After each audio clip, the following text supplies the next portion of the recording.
Hello guys, आप सभी को हमारे YouTube channel legal mindset judiciary पे स्वागत है। राइट। तो हमारा जो BNSS का लेक्चर सीरीज़ चल रहा था उसको कंटिन्यू करते हैं। लास्ट क्लास में हमने एंटिसिपेटरी बेल को कंप्लीट कर लिया था। राइट। बेयर एक्ट से लेकर पूरे एक्स्ट्रा जो भी इम्पॉर्टेंट पॉइंट्स हैं उसको भी हमने कवर कर लिया था। तो एंटिसिपेटरी बेल को लेकर जितना भी बात हो सकता था, जितने भी इम्पॉर्टेंट पॉइंट्स हो सकते थे, हर एक केसेस को हमने अच्छे तरीके से डिस्कस कर लिया है। ठीक है, चलिए आगे बढ़ते हैं।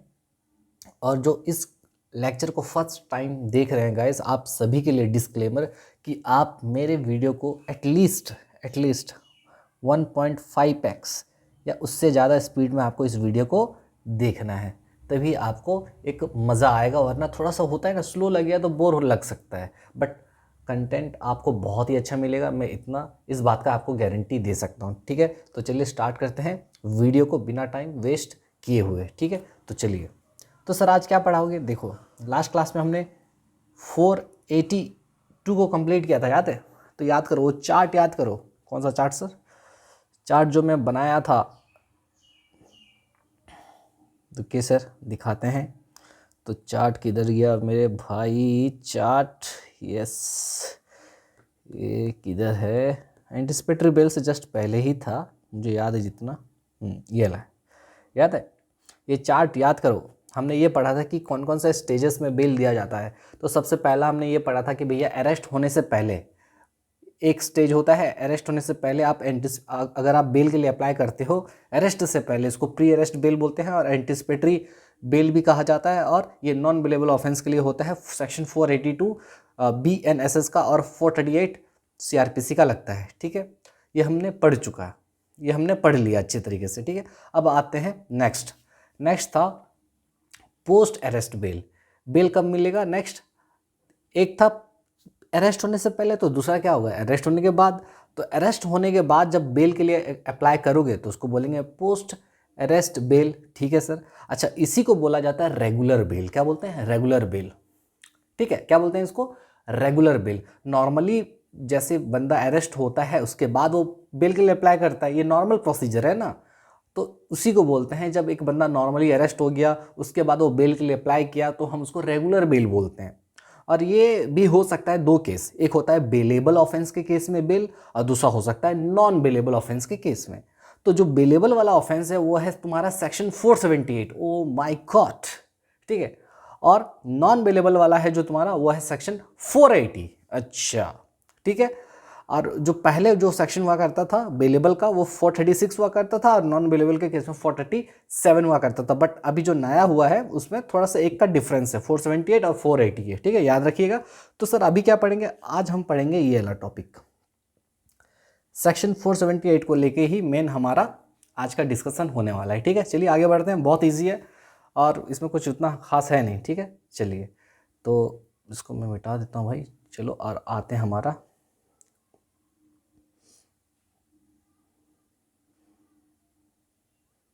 एक इधर आ गया भाई। ऐसे ही होता है सब इधर लिखने से। एक सेकेंड।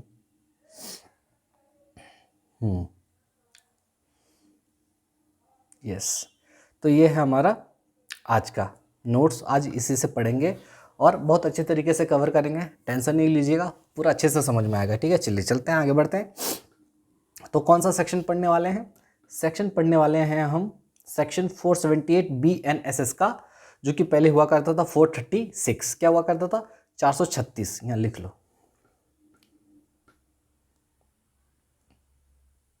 Section 436 CRPC। ठीक है, ठीक है सर। तो ये क्या है? इसको रेगुलर बेल बोलते हैं। रेगुलर बेल मतलब नॉर्मल बेल। रेगुलर बेल मतलब नॉर्मल बेल। जैसे अरेस्ट हुआ बंदा, अरेस्ट होने के बाद पुलिस कस्टडी में है या फिर जुडिशियल कस्टडी में है, वो क्या कर रहा है? बेल के लिए अप्लाई कर रहा है। तो जब बेल के लिए अप्लाई करेगा अरेस्ट होने के बाद उसको रेगुलर बेल बोलेंगे। अब रेगुलर बेल जो होगा, अब अगर बेलेबल ऑफेंस का केस है तो सेक्शन 478 लगेगा। क्या लगेगा? 478, जो कि 436 हुआ करता था। ठीक है, चलिए इस अगर मार्जिनल नोट्स का इसका नाम देखोगे, हेडिंग इसका देखोगे, सेक्शन 478 का जो हेडिंग है, देखिए हेडिंग देखिए, मैं इसका कलर चेंज करता हूँ। ठीक है, सेक्शन 478 जो है उसका अगर आप हेडिंग देखेंगे वो क्या है, in what cases bail to be taken, लिखता है कि किस किस केसेस में बेल लिया जा सकता है। ठीक है, किस किस केस में बेल लिया जा सकता है। सेक्शन 478 में जब आप पढ़ोगे, देखिए बैरक निकाल के बैरक पास में रखा कीजिए। ठीक है, हालांकि मैं बैरक को बहुत ही सिंप्लीफाई करके और अच्छे से उसका सारा चीज़ को मैं कवर करता हूँ, लेकिन बैरक आपके पास होना चाहिए ताकि आप अच्छे से रेफर कर सकें। देखिए सेक्शन 478 का जब आप हेडिंग देखेंगे लिखा हुआ है in what cases bail to be taken, किस किस केस में बेल लिया जा सकता है। ठीक है, चलिए तो मेन रूल क्या है, देखिए सेक्शन 478 का सबसेक्शन 1 अभी पढ़ते हैं। उसमें ये लिखा गया है इफ एनी पर्सन, ठीक है, if any person not accused of non bailable offence, मतलब क्या, अगर कोई बंदा जो कि नॉन बेलेबल ऑफेंस का एक्यूज्ड नहीं है, मतलब समझिए क्या हो रहा है, अगर कोई बंदा नॉन बेलेबल ऑफेंस का एक्यूज्ड नहीं है, नॉन बेलेबल ऑफेंस का एक्यूज्ड नहीं है, मतलब बेलेबल ऑफेंस का एक्यूज्ड है, नहीं समझ में आ रहा है। मतलब क्या ये कह रहा है कि अगर कोई बंदा एक्यूज्ड है,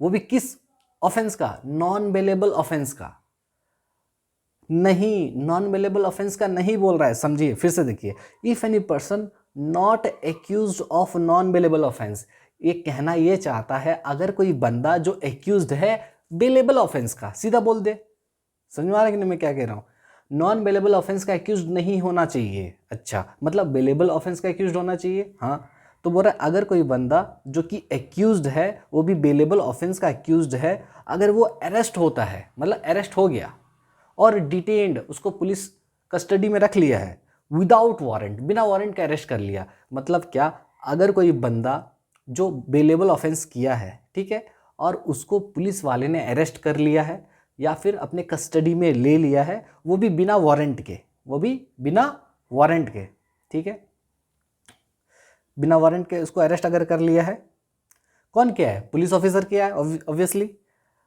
या फिर पुलिस वाले ने उसको अरेस्ट करके ले आया है या फिर उसको हिरासत में ले लिया, ये एक है कहानी। दूसरा, बंदा खुद अपने आप चला गया पुलिस के पास, समझे, उसको बोलते हैं अपीयर होना, अपीयर्स और is brought before the court, या फिर उसको पकड़ के लेके गए हैं।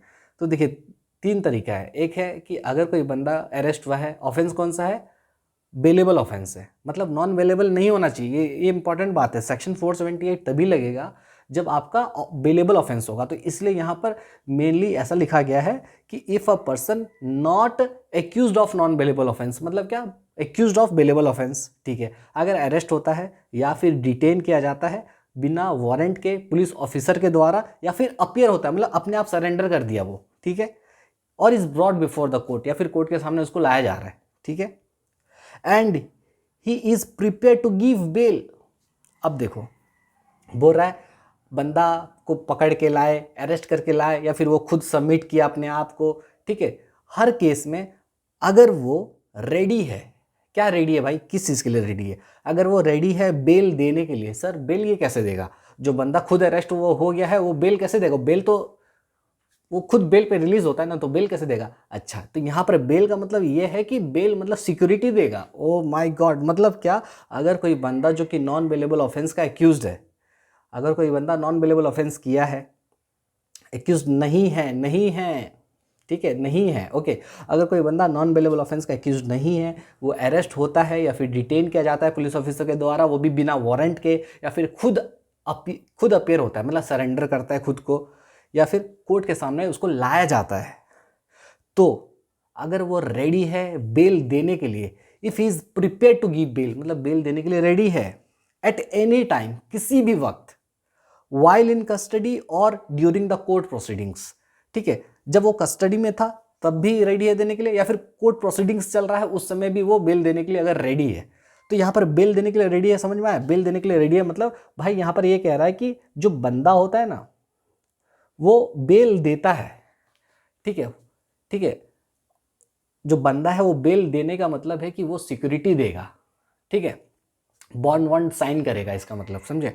तो अगर वो बेल देने के लिए रेडी है, और वो भी कब, चाहे वो कस्टडी में रहे चाहे कोर्ट प्रोसीडिंग्स के दौरान, अगर वो बेल देने के लिए रेडी है, तो such person shall be released on bail. देखो बहुत इंपॉर्टेंट वर्ड है यहाँ पर कि उस बंदे को छोड़ा जाएगा बेल पर, भाई छोड़ा जाएगा, शैल बी रिलीज्ड मतलब क्या, अब पुलिस के ऊपर एक जिम्मेदारी दे दिया गया, एक प्रेशर दे दिया गया है कि भैया आपको छोड़ना पड़ेगा, शैल बी रिलीज्ड। मतलब क्या, अगर ऑफेंस बेलेबल ऑफेंस अगर है, ठीक है, तो उस केस में आपका राइट है बेल पे रिलीज होने का, सीधा सा मतलब है। तो सेक्शन 478 यही कहता है, अगर कोई बंदा बेलेबल ऑफेंस किया है और अरेस्ट होके आया है या फिर खुद सरेंडर कर दिया और बेल देने के लिए भी रेडी है, भाई बेल देने के लिए भी रेडी है, बेल बॉन्ड साइन करने के लिए रेडी है, तो आपको उसको छोड़ना पड़ेगा बेल पर, आपको उसको झक मार के छोड़ना पड़ेगा। समझ में आ रहा है मैं क्या बोल रहा हूँ? ओके, तो shall be release on bell,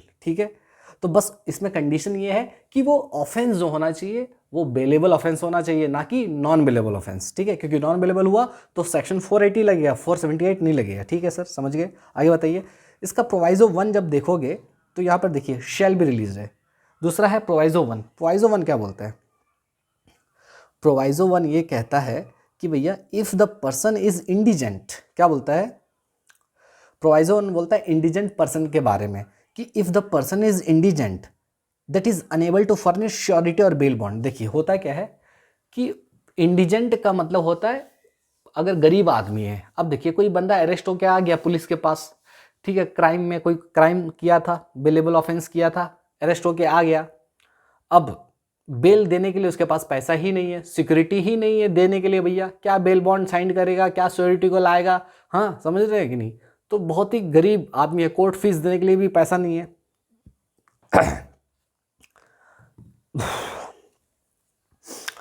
surety or bail bond ये सब के लिए पैसा वैसा चाहिए होता है, तो उसके लिए पैसा उसके पास है ही नहीं।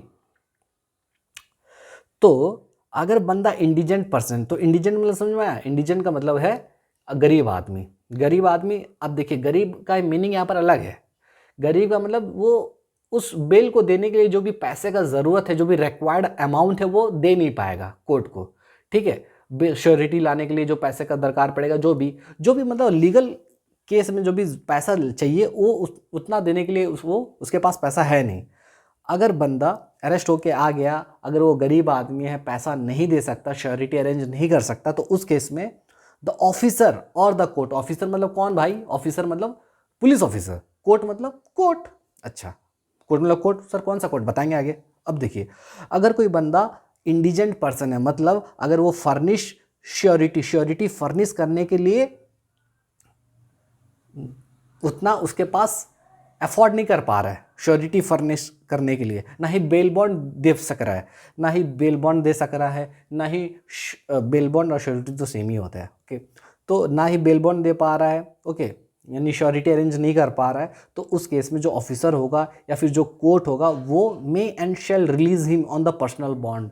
तो उस केस में कोर्ट जो होगा या फिर जो पुलिस ऑफिसर होगा, दोनों, वो या फिर वो पुलिस ऑफिसर या फिर कोर्ट क्या करेंगे, उसको बिना श्योरिटी के यानी पर्सनल बॉन्ड पे उसको छोड़ देंगे। Oh my God, personal bond मतलब सिर्फ उससे बॉन्ड साइन करवा देंगे कि भैया तू बॉन्ड साइन कर कि जब कभी भी तुझे बुलाया जाएगा तू हाजिर हो जाना फलाना डेट को, बस इतना ही, बस साइन करके छोड़ देंगे उसको पर्सनल बॉन्ड पे, ठीक है।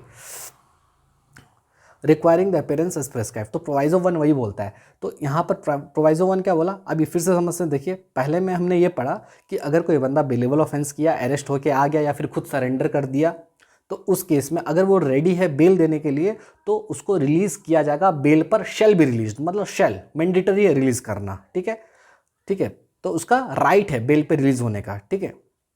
प्रोवाइजो 1 बोलता है अगर गरीब आदमी हुआ तो कैसे करेगा भाई, अगर गरीब आदमी हुआ तो कोर्ट और पुलिस वाले उसको रिलीज करेंगे ही करेंगे, लेकिन पर्सनल बॉन्ड पे, क्योंकि बेल बॉन्ड देने के लिए उसके पास पैसा ही नहीं है, श्योरिटी अरेंज करने के लिए पैसा ही नहीं है, तो क्या करेगा वो बेल बॉन्ड पे, पर्सनल बॉन्ड पे, सॉरी बेल बॉन्ड नहीं, पर्सनल बॉन्ड पे उसको छोड़ देंगे, समझ में आया। तो उससे श्योरिटी वगैरह अरेंज नहीं करवाएंगे। अगर कौन है वो, अगर वो इंडिजेंट पर्सन है तो, समझ में आ गया, पर्सन है तो, ठीक है। अच्छा सर पता कैसे चलेगा कि बंदा गरीब आदमी है, कैसे पता चलेगा, बताइए कैसे पता चलेगा? अरे भाई अगर कोई बंदा, तो लॉ ने ये कहा अगर कोई बंदा अरेस्ट होके आ गया, बेलेबल ऑफेंस में अरेस्ट हुआ है, ठीक है, मतलब बेल उसका राइट है, बेलेबल ऑफेंस मतलब क्या, बेल आपका राइट है, आप बेल के लिए अप्लाई करोगे बेल आपको मिलेगा, ठीक है।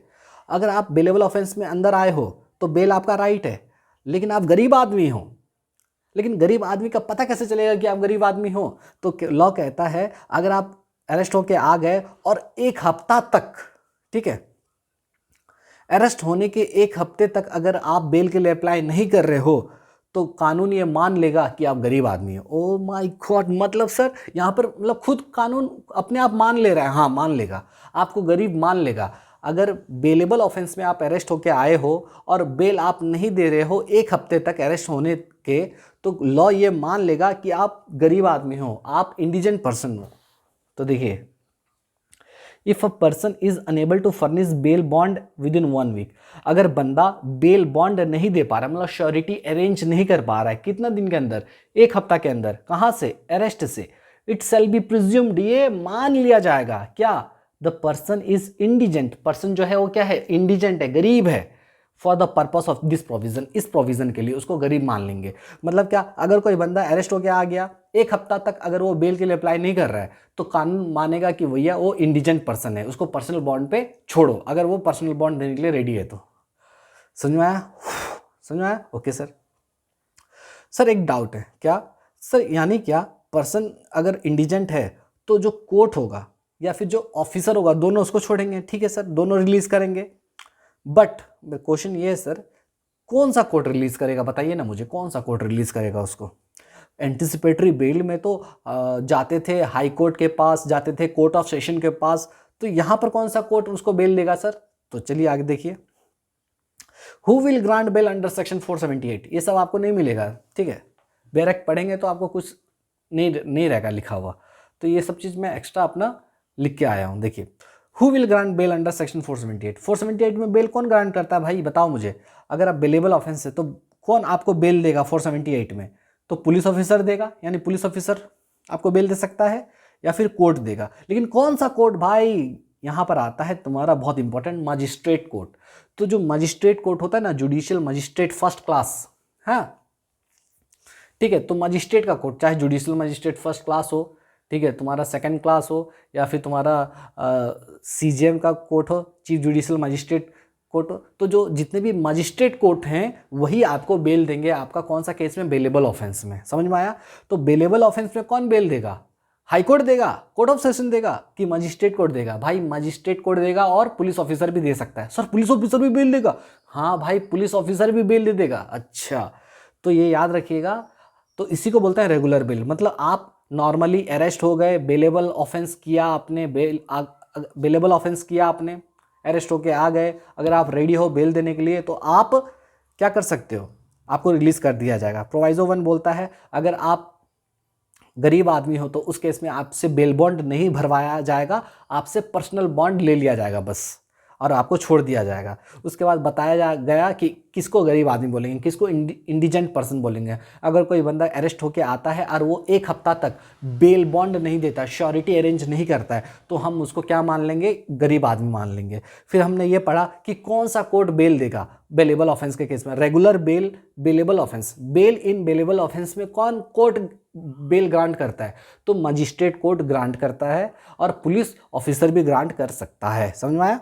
अच्छा, प्रोवाइजो 2, इसको बस आपको रट लेना है, इसमें उतना दिमाग नहीं खटाना है, कुछ कुछ चीज़ आपको बस रट लेना पड़ता है, ठीक है। तो उसी तरीके से याद रखिएगा।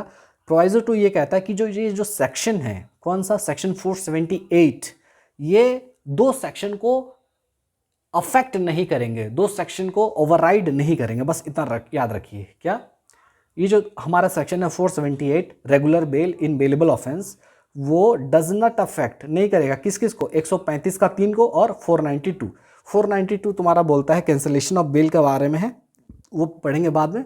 और 135 का 3 जो है वो तुम्हारा है पब्लिक ऑर्डर बॉन्ड के बारे में बात करता है। बस आप इतना बस समझिए कि भैया सेक्शन 478 जो है 135 का 3 में अप्लाई नहीं होता, और सेक्शन 492 को अफेक्ट नहीं करता, अप्लाई नहीं होता, मतलब अफेक्ट नहीं करेगा।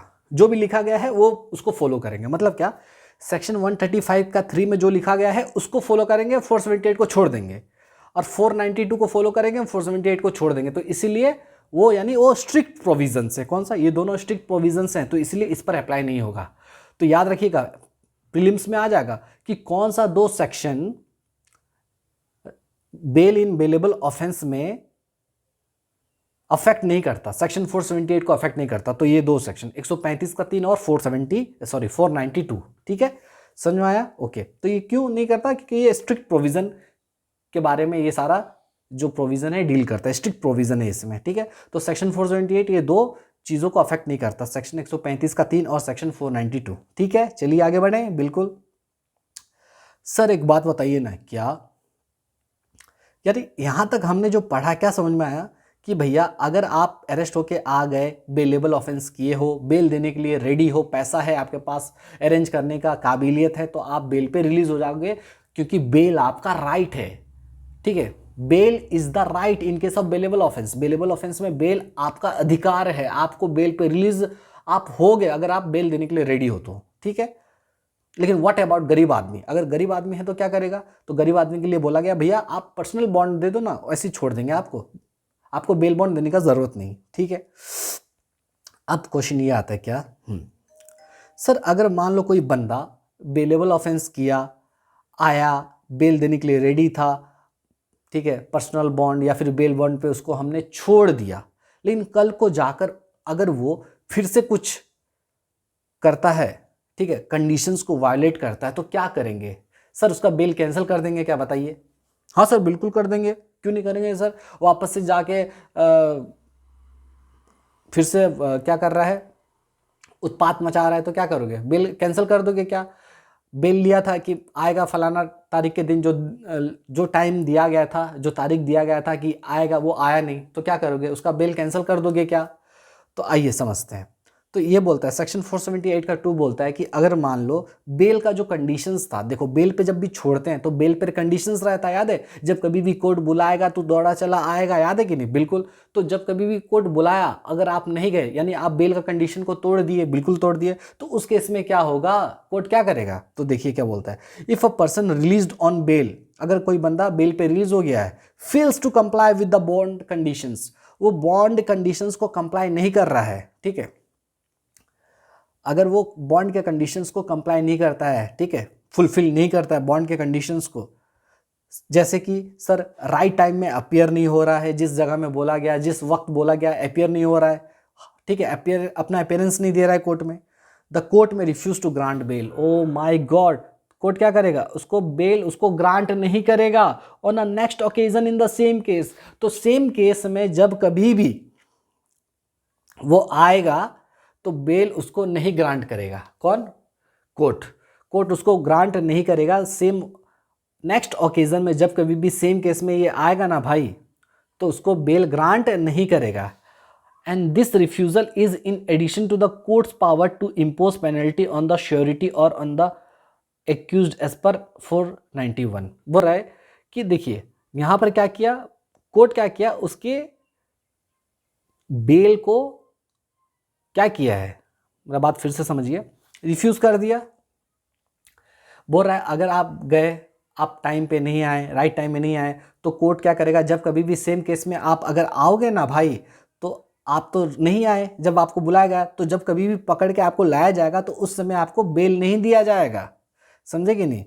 और इसका ये मतलब नहीं है कि आप पर पेनल्टी नहीं ठोकेंगे, पेनल्टी तो अलग से ठोकेंगे क्योंकि आपने बेल कंडीशन को तोड़ा है, समझ रहे हैं कि नहीं?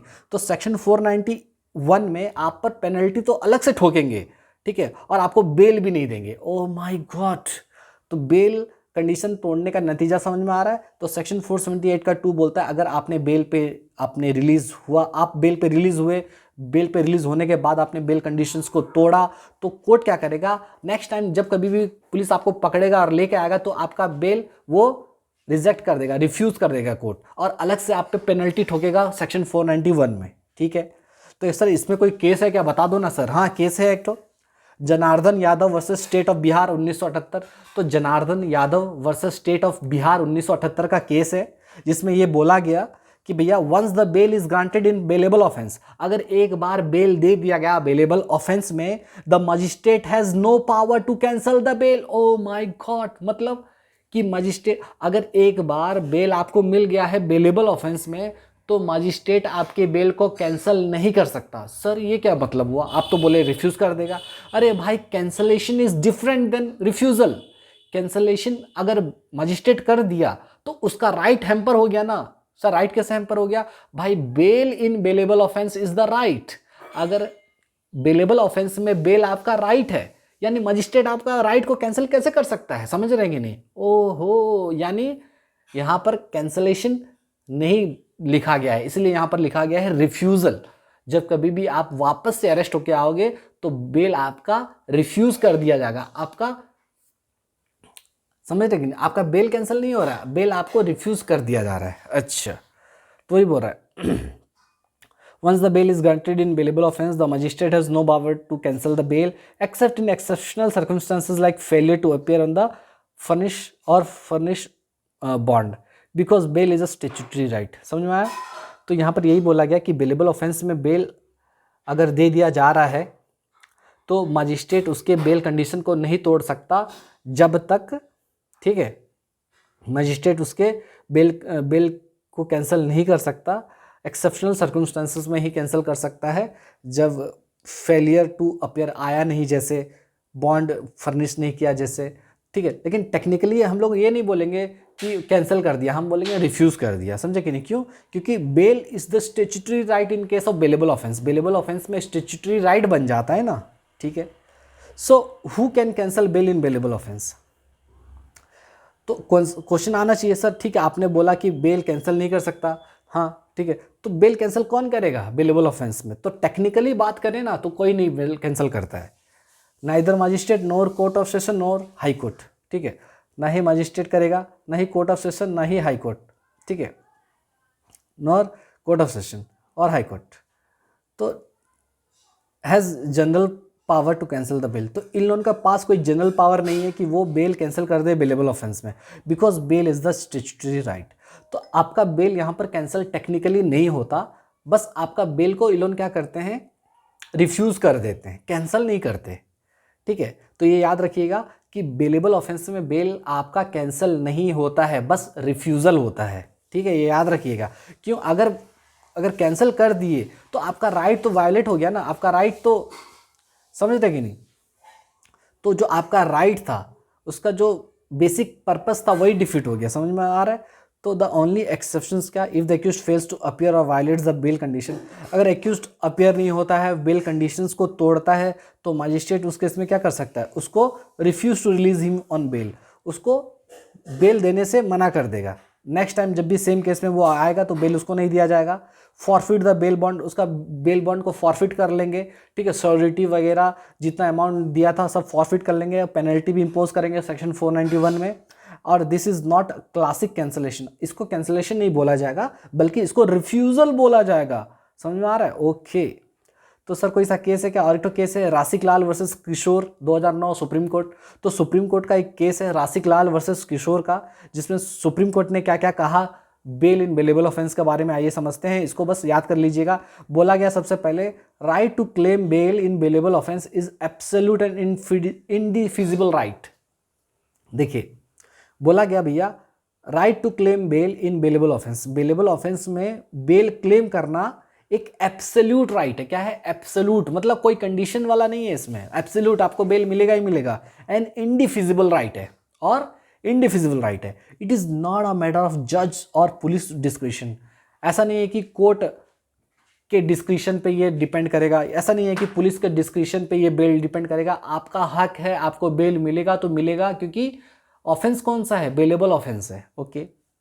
As soon as it appears to the police officer or court that the accused is prepared to give bail, he or she must be released on bail on reasonable terms. जैसे ही पता चला कि आप बेल देने के लिए ready हैं, यानी सिक्योरिटी देने के लिए रेडी हैं, बेल बॉन्ड साइन करने के लिए रेडी हैं, तो कोर्ट या फिर पुलिस आपको तुरंत ही छोड़ देगा, रिलीज कर देगा बेल पे, क्योंकि आपने बेलेबल ऑफेंस किया था ना भाई। बेल इज द राइट, ठीक है। There is no scope for discretion. तो इस केस में कोई डिस्क्रिशन का सवाल ही नहीं होता। डिस्क्रिशन कहां पर होता है? नॉन बेलेबल ऑफेंस में। अच्छा, so bail cannot be refused on the ground such as mere apprehension that the accused may abscond और रन अवे। तो पुलिस ऐसा नहीं कह सकता भैया इसको बेल नहीं देंगे क्योंकि ये वापस भाग गया। तो अरे भाई बेलेबल ऑफेंस है, उसका हक है बेल पे रिलीज होना, तो आप उसका बेल कैंसिल कैसे करोगे? कैंसिल नहीं कर सकते उसको, समझे कि नहीं? Okay. So this is all about section 478, ठीक है।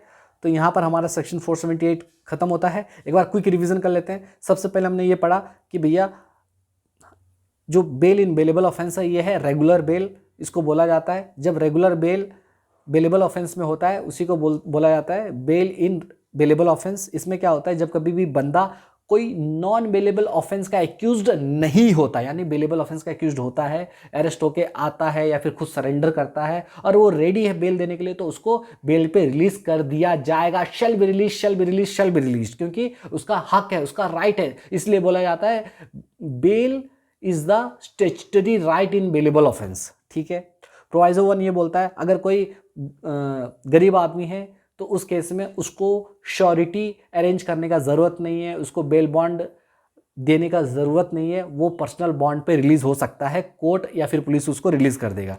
पता कैसे चलेगा गरीब आदमी है? अरेस्ट होने के 1 हफ्ते के अंदर अगर वो बेल के लिए अप्लाई नहीं करता है तो मान लिया जाएगा कि भैया वो गरीब आदमी है, अगर वो श्योरिटी अरेंज नहीं कर पाता है तो। ठीक है।